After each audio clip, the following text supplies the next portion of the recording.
Boa noite à Igreja Batista Ágape. Meus parabéns. São 10 anos de bênção, né? 10 anos de trabalho, 10 anos de organização. Na verdade, se for contar o tempo de trabalho, muito mais tempo. Mas 10 anos de documentação, 10 anos de registro, 10 anos de batalha. E a nossa palavra de hoje, né, conforme nosso tema nos sugere, é falar sobre Jesus, né? A igreja não tem outro sentido, a igreja não tem outra coisa a fazer senão falar sobre Jesus. Daí de Jesus as ramificações para as teologias, para os pensamentos, para as ideias. Mas Jesus é a nossa ideia central, a Bíblia é o nosso livro de fé e prática. E nessa noite eu quero compartilhar com os irmãos, nessa festa, durante essa festa maravilhosa, diferente, mas maravilhosa, né, com a participação de alguns irmãos. Eu quero convidar os irmãos a abrirem suas Bíblias em Hebreus, no capítulo 13, e nós vamos ler apenas o versículo 8, que é a proposta do nosso tema, né? Quando nós pensamos nesse tema, nós pensamos em algo que pudesse abrangir aí a ideia de falar da atuação de Jesus antes, durante e o que será depois, né? Então, abram suas Bíblias em Hebreus, no capítulo 13, e o versículo 8 vai nos orientar assim: Jesus Cristo é o mesmo ontem, hoje e eternamente. Então, quando eu, pensando nesse tema, pensando nessa ideia de Jesus, você pegar esse dinamismo dele ser o ontem, hoje e eternamente, quando a gente fala de Deus, fala pouco de Jesus, e às vezes nós não compreendemos que são as mesmas pessoas. Eu quero convidar os irmãos nesse breve espaço de tempo. Primeiro vamos orar ao nosso Deus, agradecendo, porque até aqui o Senhor tem sido fiel com a sua igreja. Nesse tempo de organização, tantas batalhas já passou, tantas pessoas já passaram, pessoas que tiveram que viajar, por isso não estão conosco, pessoas que não compreenderam a proposta do Evangelho, e a igreja tem como finalidade propor o Evangelho da salvação. Pessoas que realmente não se identificaram, como é assim em todo lugar, e a gente vê com isso as bênçãos de Deus sobre a vida de todos, né? Então, depois de ler esse texto, eu gostaria de orar, porque eu acredito que a oração, ou na oração, há a possibilidade de tudo, de todas as coisas, irmãos. Quando eu converso com Deus, porque a minha oração é um estilo de vida, estou longe ainda do ideal, que eu creio que Deus tem em mim, mas eu busco chegar nesse ideal. E eu quero falar sobre o nome de Jesus. Para falar sobre isso, a gente pensa assim numa panorâmica da Bíblia, né? Vamos fazer uma panorâmica histórica da Bíblia. Então a Bíblia ela começa ali com Adão, e aí a gente conhece a história. Então é desenvolvida a história, todo aquele acontecimento. O pecado corrompe a humanidade. Então tem mais um ponto especial aí, no caso Noé, né? Deus coloca ali como um ponto ideal nessa trajetória. Depois de Noé, a gente vai observar as leis, porque, de novo, o povo que escapou ali do dilúvio se corrompeu. E aí Deus dá por intermédio de Moisés a lei. Moisés é aquela pessoa que acompanha o povo, recebe a lei do Senhor. E aí a gente tem essa trajetória de Moisés, que é fantástica na nossa vida. Depois de Moisés ali, os O outro ponto principal é Davi, né? A gente tem a ideia do reino dividido, pensamento dos reinos divididos. Davi, e depois de Davi, ele recebe aquela imagem, ou ele recebe aquela mensagem de Deus dizendo que o reinado dele nunca terá fim. É claro que ele não entendeu, porque ele era finito, né? Mas Deus já estava falando de Jesus ali para ele. Então, depois de Davi, nós temos o ponto principal da Bíblia, que é a vinda de Jesus. Jesus vem, ele é o elo que liga o homem a Deus, ou que religa o homem a Deus. Através dele, o homem chegaria novamente a Deus. Quem via ele, via a Deus. E aí, com Jesus, foi o estabelecimento, foi o cumprimento da profecia para a igreja. O estabelecimento da igreja da graça, a igreja da salvação, a igreja que ia trazer sustentação para as palavras, os ensinamentos de Jesus, enfim. A igreja que é responsável por representar o reino de Deus aqui na terra, por uma ordem de Jesus. Ele diz que nós deveríamos ir, pregar o evangelho a toda criatura, e essa é a proporção do evangelho. Por isso, a ideia de Hebreus aqui, quando traz Jesus, né, Jesus Cristo, dizendo que ele é o mesmo ontem, porque ele foi o primeiro Adão, ele foi aquela pessoa que representou ali em Noé, pela graça, salvando algumas pessoas. Pela lei, ele foi o representante da lei, ele representava ali, através de Moisés, os ensinamentos sagrados. Davi veio dentro do propósito para ser um homem segundo o coração de Deus. Agora era uma mistura, uma homogeneação da graça e a lei. E aí Jesus vem dentro desse contexto, estabelece para a igreja a sua responsabilidade. Então, Jesus de ontem é aquele Jesus presente na Bíblia, o Jesus de hoje é aquele Jesus que salva, e o Jesus de amanhã é o Jesus eterno, por não ter tido um começo e nem tampouco um fim.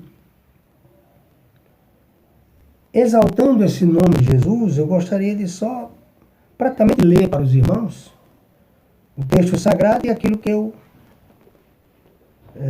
extraí sobre o nome de Jesus na Bíblia. Então Paulo, quando ele estava escrevendo aos Filipenses, no capítulo 2, versículo 9, ele diz que Jesus é o nome que está acima de todo nome. Na sequência ele vai dizer que ao nome de Jesus iria se dobrar todo o joelho, toda língua ia confessá-lo como Senhor. Né? Então, em Atos, no capítulo 4, versículo 12, nós entendemos que somente nele, somente em Jesus, há salvação. Nenhum nome, entre todos os nomes dados, nós encontramos salvação, senão nesse Jesus.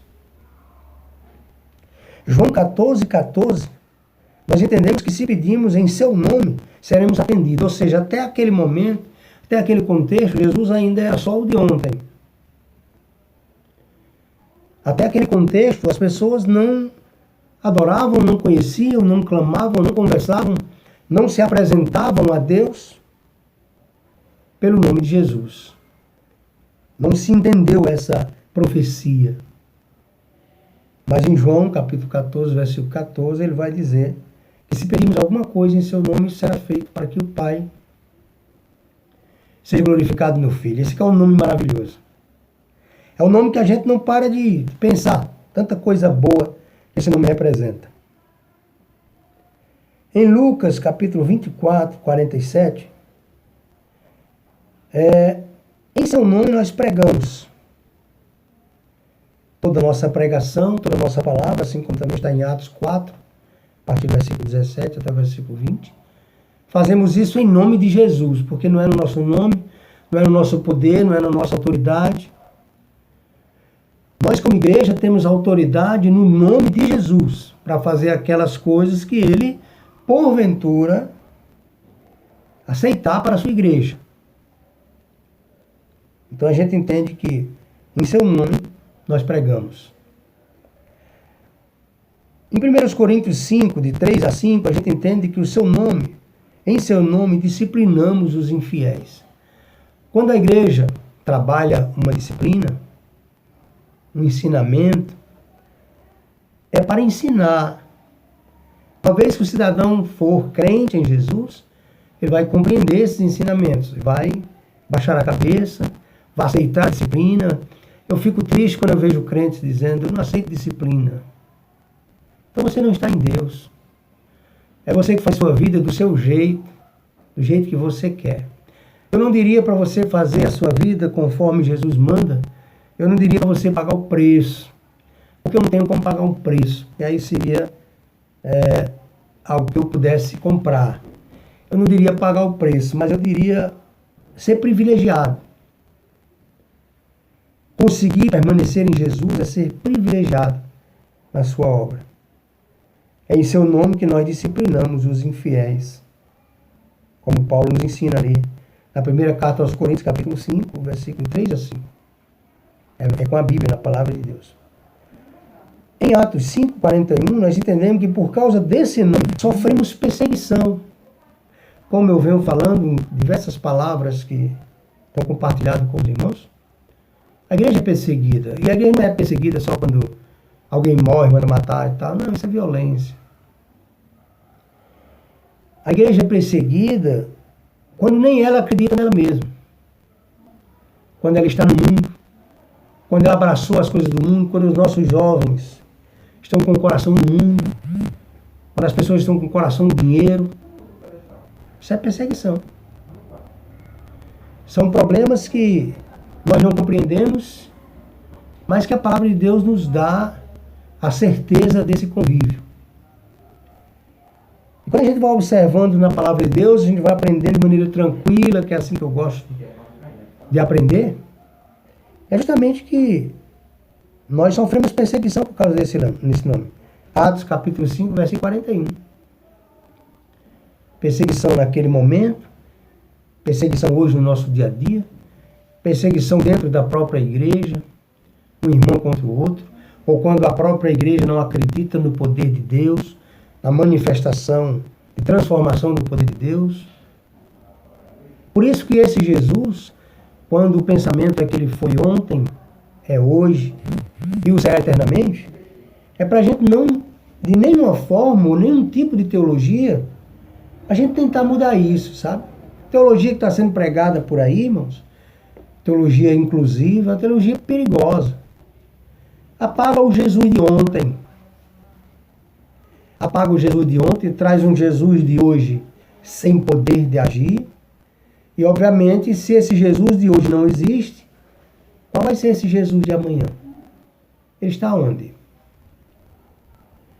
Por isso que a Bíblia é a nossa regra, o nosso livro de fé e prática, né? Nossa regra de fé e prática. Porque nós entendemos o Velho Testamento como a apresentação de Jesus, do poder de Deus. Entendemos o Novo Testamento como a execução desse maravilhoso plano de Deus. Jesus veio. E entendemos que eternamente, ou no futuro, sua igreja vai ser arrebatada. Nós iremos receber da glória. Nós veremos o Senhor como Ele é. Nós vamos observar aquilo que está ali nos capítulos 5 e 6 de Apocalipse. É tremendo. Mas depois de passar por essas perseguições, por esses momentos difíceis, por essas dificuldades. Por isso que, por exemplo, Filipenses 2, 10 e 11, no seu nome, ou através do seu nome, todo joelho vai se dobrar. Toda língua vai confessá-lo como Senhor para a glória de Deus Pai. Mas é esse Jesus existente ontem, que dirige a igreja hoje, que todo joelho vai se dobrar e toda língua vai confessá-lo como Senhor amanhã. Ou lá na frente. Então, com esse nome, manifestou-se como como é que eu posso dizer assim, o resultado da ressurreição. Através do nome de Jesus, nós entendemos que ele foi ressuscitado e que nós também iremos ressuscitar. O nome de Jesus é tudo para nós. é um nome ordenado por Deus. Não foram José, Maria que escolheram. Foi o anjo que anunciou. Você já parou para pensar? Jesus disse que não fomos nós que o escolhemos. Não foi Maria, não foi José. Eles não podem nem devem ter esse mérito. Eles não escolheram ser pai e mãe de Jesus. Foi o anjo que anunciara. Deus escolheu. Então por isso que não é o nome daqui. Não é o nome daqui para lá. É o nome de lá para cá.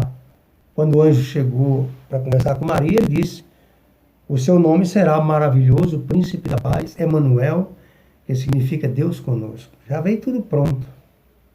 Esse é um nome maravilhoso.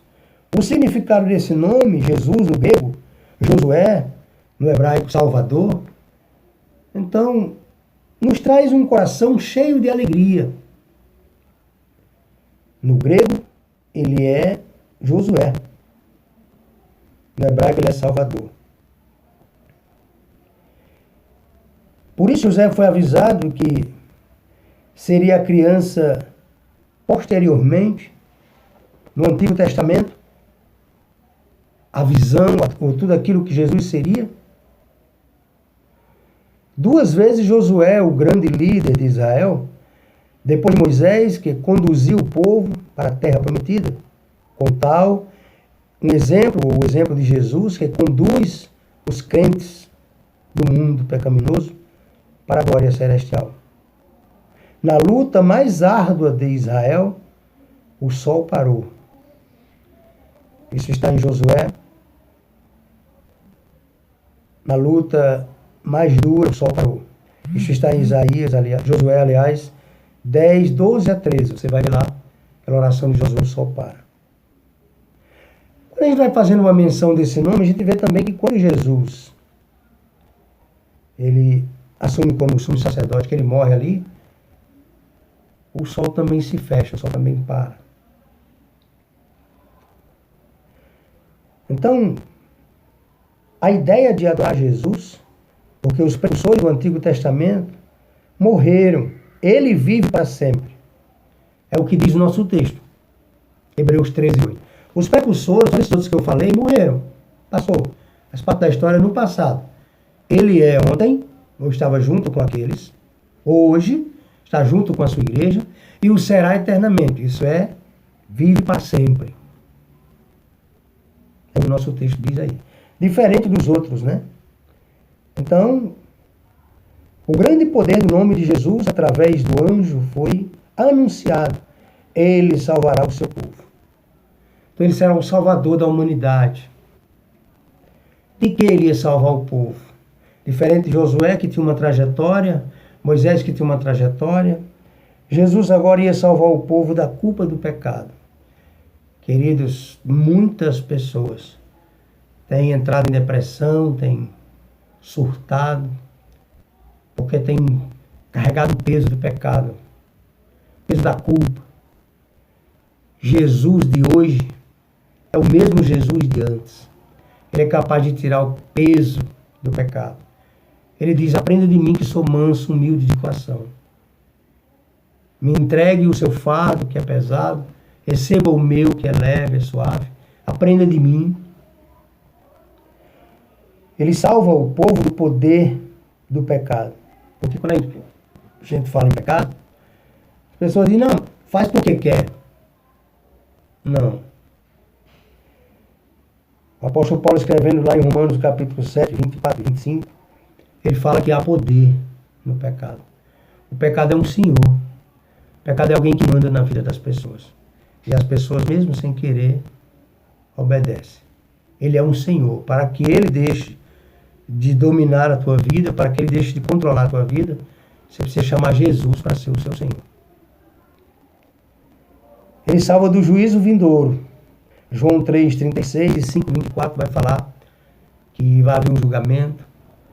E desse juízo vindouro, Jesus será o nosso advogado e nos salvará naquele dia.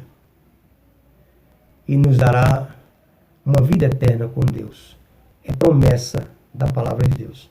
Um Jesus que salva do juízo vindouro.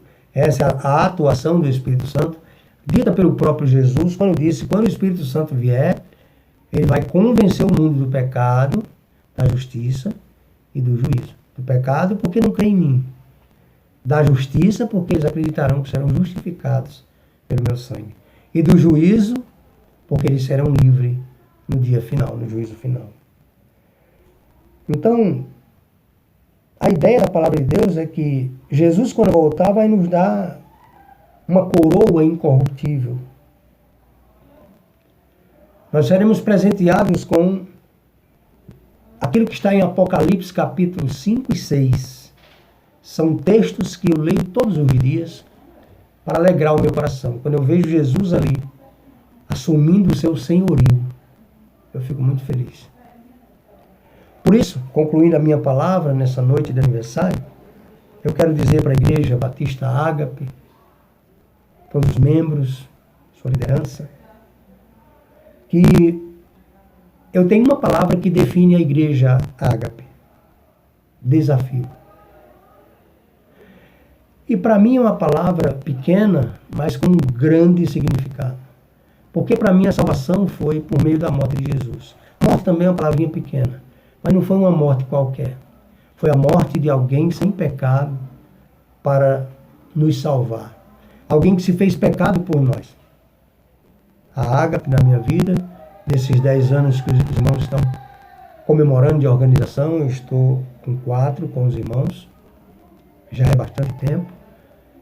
Deus, na sua infinita misericórdia, eu oro todos os dias, Ele trará em um momento oportuno uma nova visão, um novo tempo, uma eficácia para a igreja se tornar retumbante, pronta para exercer o seu papel aqui na terra. Porque o Jesus que ela prega é o mesmo Jesus de ontem. Aquele que ressuscitou dos mortos. É o mesmo Jesus de hoje, que salva pessoas todos os dias. E será o mesmo Jesus de amanhã. Pensemos nisso. Igreja Batista Ágape, parabéns pela sua atuação, pelo seu cuidado com a palavra. E que o Senhor nos dê a oportunidade de estar no centro da sua vontade. E estar no centro da vontade de Deus não significa dizer que é o centro da nossa vontade. A gente ora, se coloca na presença de Deus, e é Ele quem direciona, porque a igreja é nossa, por direito, nesse sentido de estar pastoreando. É uma responsabilidade que Deus nos dá, mas também é do Senhor. Né? Então, eu quero concluir a minha palavra dizendo que eu sou feliz por estar com os irmãos, por esse grande desafio que é pastorear a Ágape, e que eu digo para os irmãos que é uma escola para mim. Com certeza, nenhum seminário, nenhum curso dos mais de, enfim, tem a ver com a prática. Deus nos abençoe. É tremendo o que Deus pode fazer com a Igreja Batista Ágape. Deus nos abençoe. Que a graça do Senhor seja conosco.